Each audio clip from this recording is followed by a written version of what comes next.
Sejam bem-vindos a mais esse episódio do nosso podcast. Hoje o episódio 112. Faz um tempinho que a gente não aparece por aqui. A nossa rotina tem ficado bem corrida, mas eu queria trazer esse episódio porque é algo que a gente está vendo na prática. E nesse episódio a gente vai falar sobre uma novidade no tratamento dos cálculos renais, que é o tratamento desses cálculos através da cirurgia robótica. É uma plataforma robótica nova que chegou no Brasil, para não confundir com aquela plataforma robótica que a gente usa há muitos anos para tratar câncer de próstata, né? Então, a gente tem hoje uma plataforma robótica para tratar cálculos renais, que eu venho usando com alguma frequência, e eu queria trazer um episódio desses para vocês, para explicar um pouquinho mais sobre essa evolução tecnológica e como isso está hoje, como isso pode revolucionar o tratamento dos cálculos renais.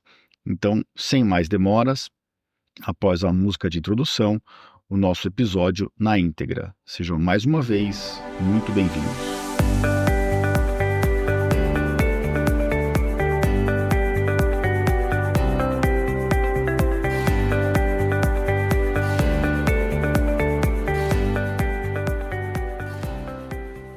Bem-vindos ao podcast Conversa Aberta com o Urologista.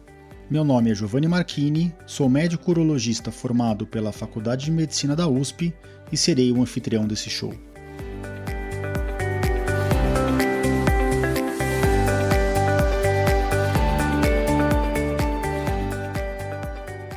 Nesse podcast, queremos compartilhar conhecimento confiável e de qualidade sobre saúde. Com um formato único e inovador e sempre com o foco no paciente, nós vamos esclarecer as suas dúvidas, trazendo todos os ângulos das situações vivenciadas no dia a dia da urologia.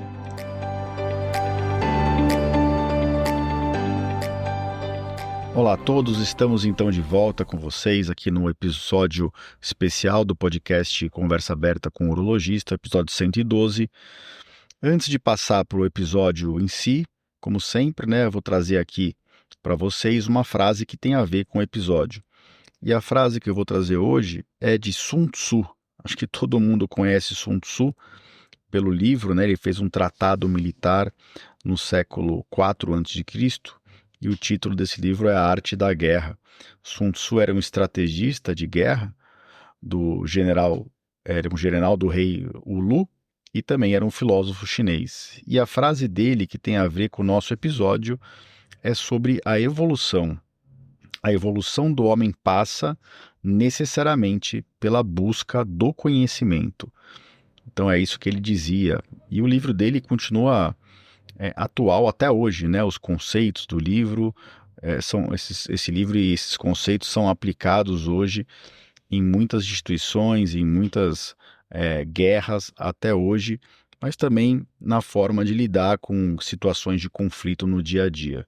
Então a frase é: a evolução do homem passa necessariamente pela busca do conhecimento. E por que essa frase tem a ver com o episódio de hoje? Porque hoje a gente vai falar sobre a evolução de uma cirurgia, de uma técnica cirúrgica. E essa evolução depende, claro, da gente testar essa tecnologia e gerar conhecimento para avaliar se essa tecnologia tem sentido a gente incorporar na nossa rotina diária do tratamento dos cálculos, que é uma doença muito prevalente ou não.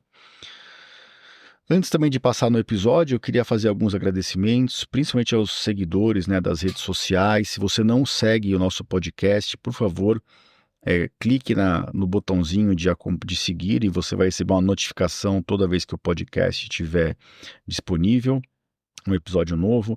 Dentro do meu site, no www.urologista.com.br, você consegue assinar a nossa newsletter, que todo mês a gente manda novidades sobre urologia de diversos temas.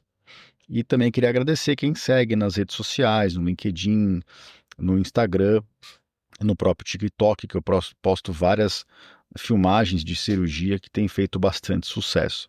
Então, desde já, deixo de novo meu agradecimento a todos os seguidores que, inclusive, mandam muitas perguntas interessantes que a gente vai abordando nos posts, no escrito do meu mailing list, da newsletter, e também aqui nos episódios de podcast.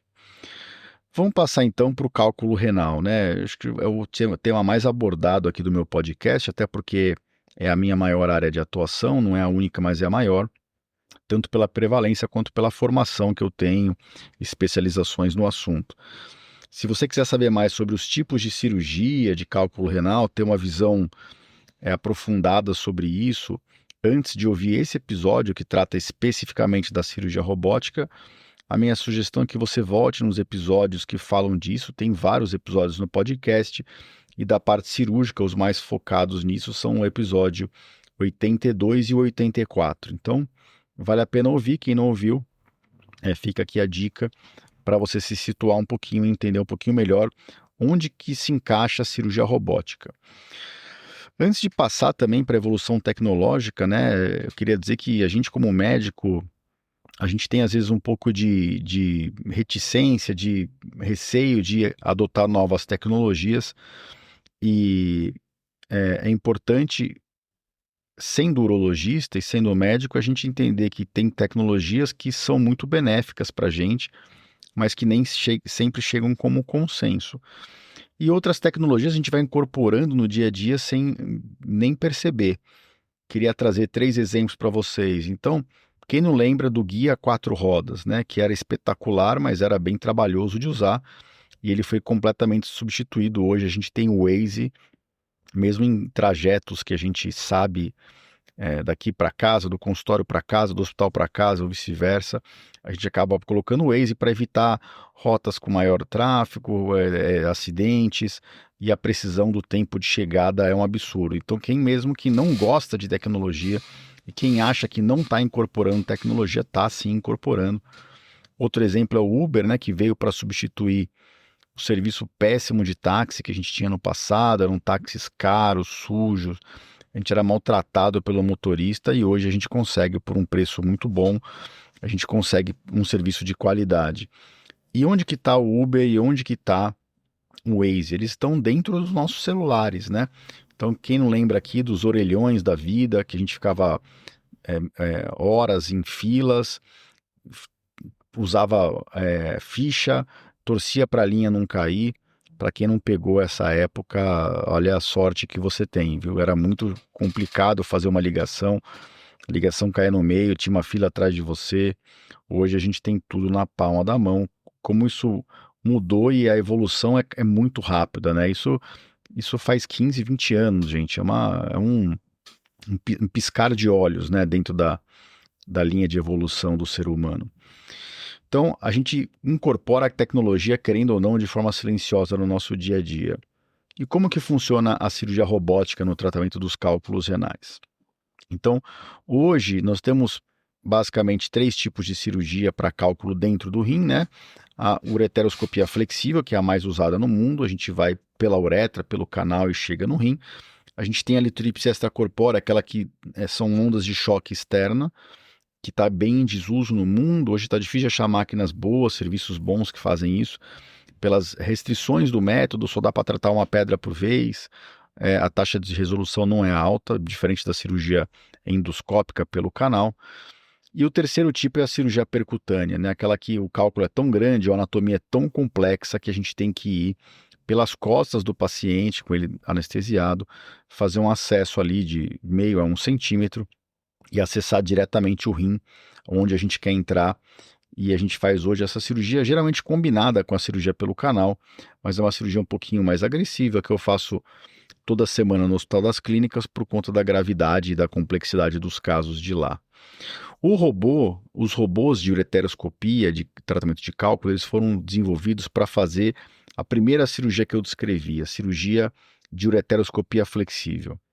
Os robôs no mercado hoje, nós temos 4 robôs no mundo, eles são telemanipuladores. Você acopla o flexível nele, e com ele você controla o ureteroscópio flexível, que geralmente a gente usa de forma manual, né? O cirurgião que fica se contorcendo todo na cirurgia para usar o flexível de forma manual e acessar todos os cantinhos do rim que ele quer acessar. Os robôs de ureteroscopia flexível são telemanipuladores, então eu acoplo o flexível ali naquele robô, já com o flexível dentro do paciente. Essa parte inicial a gente continua fazendo manualmente. Eu tenho alguns vídeos no Instagram e no TikTok que vocês podem ver isso do ponto de vista prático. Mas aí a gente acopla o flexível no robô, o flexível já está em contato com o paciente ali dentro do rim, e a gente controla o ureteroscópio flexível e as suas funcionalidades através do robô. Nós temos 4 robôs no mundo.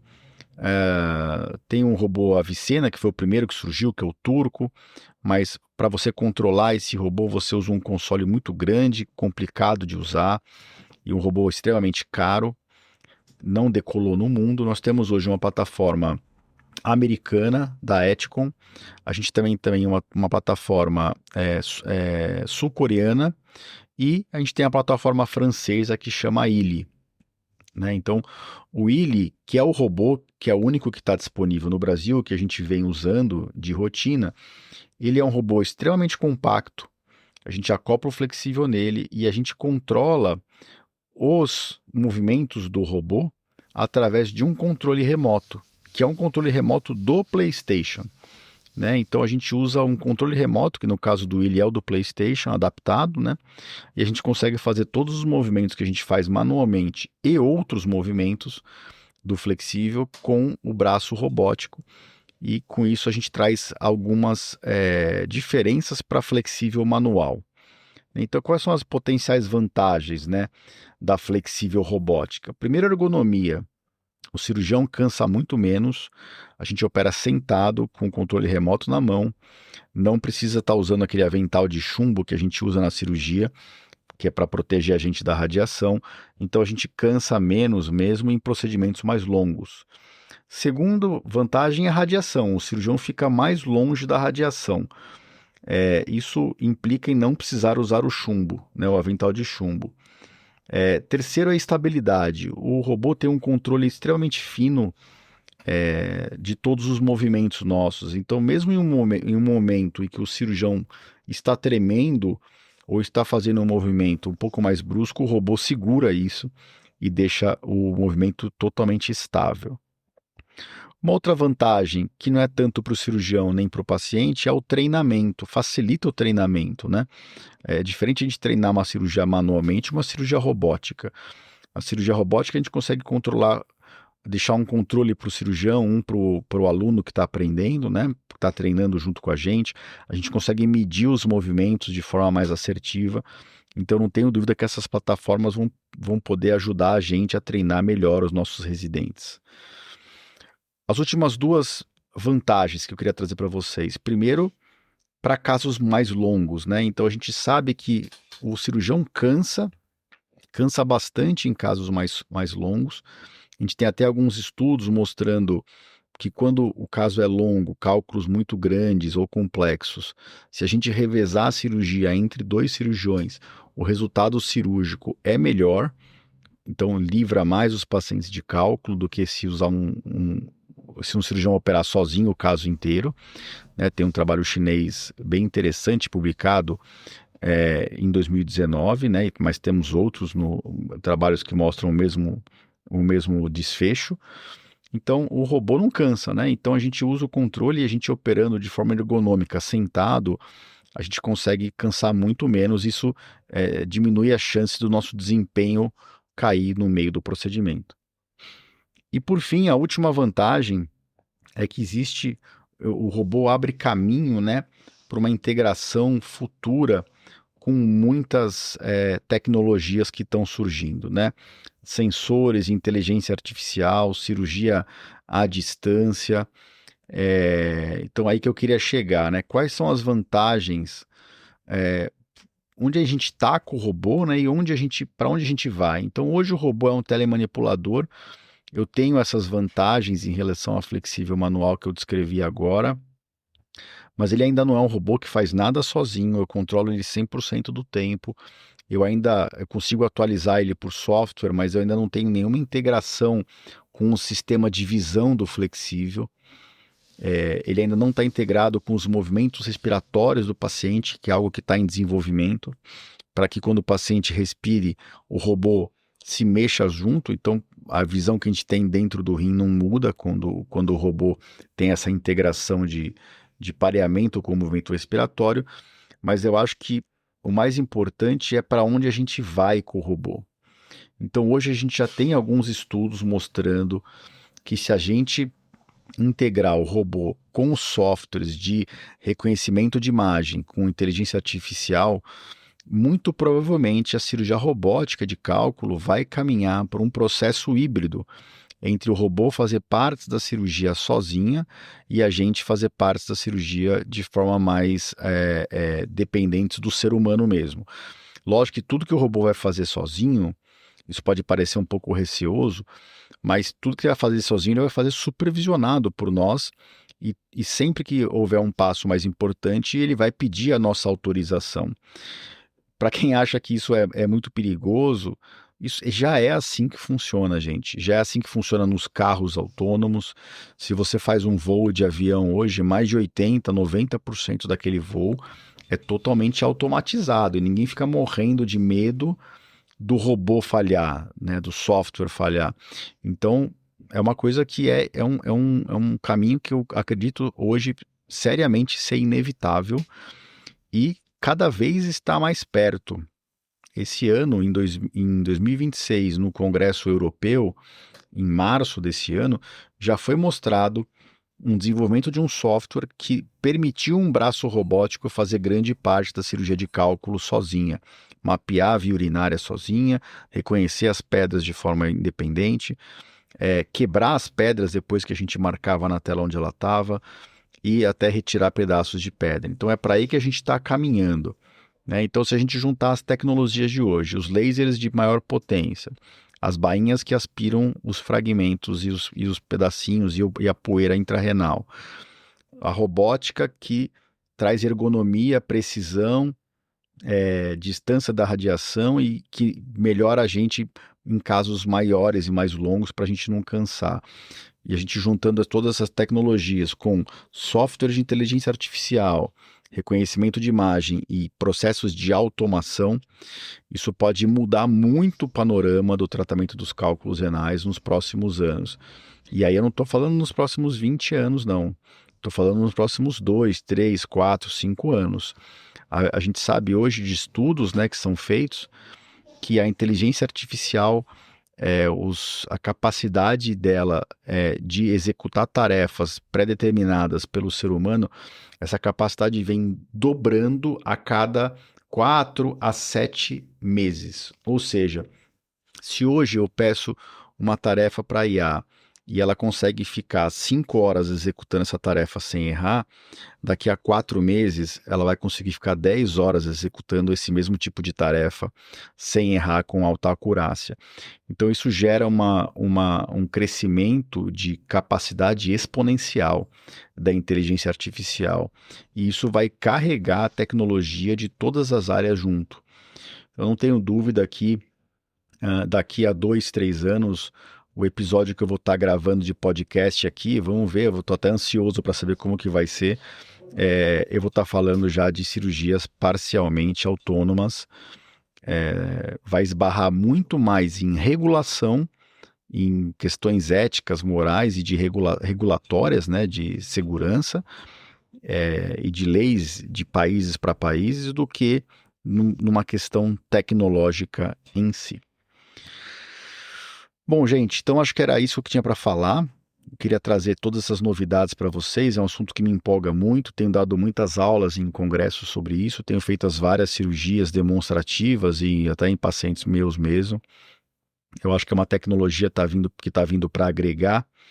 Fico aberto aqui para responder perguntas, né, nas nossas redes sociais, no próprio podcast, dentro do meu site. Esse podcast aqui vai estar dentro do meu site no www.ourologista.com.br/podcast/episódio 112. E agradeço novamente por todos os comentários, por todos os seguidores e espero com esses episódios ajudar os pacientes a entender melhor como tratar da própria saúde, né, gerar conhecimento para que todos possam conversar com seus médicos de forma mais embasada, mais assertiva, para escolher o tratamento e fazer as escolhas certas na hora de cuidar da própria saúde. Então, nos encontramos por aqui no próximo episódio. Um grande abraço a todos.